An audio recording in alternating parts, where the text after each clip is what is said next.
Que l'on parle d'une substance psychoactive comme l'héroïne, ou d'un comportement comme parier aux jeux d'argent et de hasard, les mots dépendance et addiction sont souvent employés de manière indifférenciée. Et pourtant, ils n'ont pas exactement le même sens.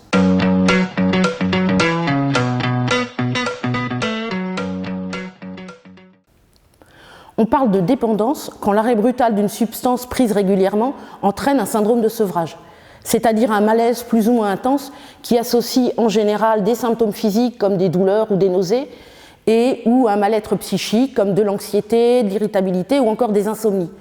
Cet état peut devenir rapidement insupportable et amener une personne à très vite reconsommer un produit ou à recommencer la pratique compulsive d'une activité. Le syndrome de sevrage est un phénomène transitoire. Le corps, et en particulier le cerveau, s'est adapté à l'activité toxicologique d'une substance et il va se réadapter à son absence. Le phénomène de dépendance concerne aussi un certain nombre de médicaments que l'on va arrêter en diminuant les doses progressivement. On décrit aussi des syndromes de sevrage à l'arrêt de certaines activités, comme les jeux d'argent et de hasard, si elles sont pratiquées de manière intensive.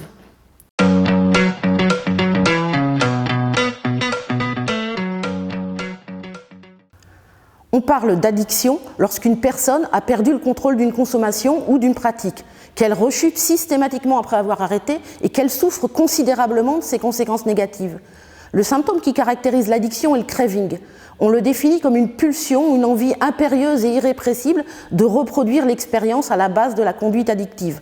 Par exemple, reprendre de la cocaïne ou retourner parier alors qu'on a arrêté depuis 3 mois. Ce craving peut se déclencher quand le cerveau reçoit un signal qui peut être interne ou externe. Une émotion, un objet ou un geste que le cerveau associe à l'expérience dont on est addict. Cet état peut durer des années, bien au-delà d'un éventuel sevrage. Surtout, le rôle toxicologique du produit, qui est au premier plan dans la dépendance, est secondaire dans le processus qui mène à l'addiction, ce qui explique qu'il y ait des addictions sans produit.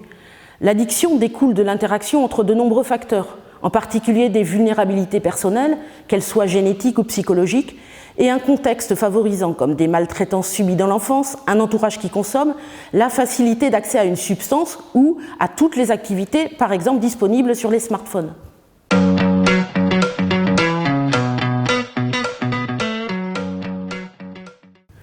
La dépendance est le plus souvent un des symptômes qui apparaît au cours du processus qui mène à une addiction.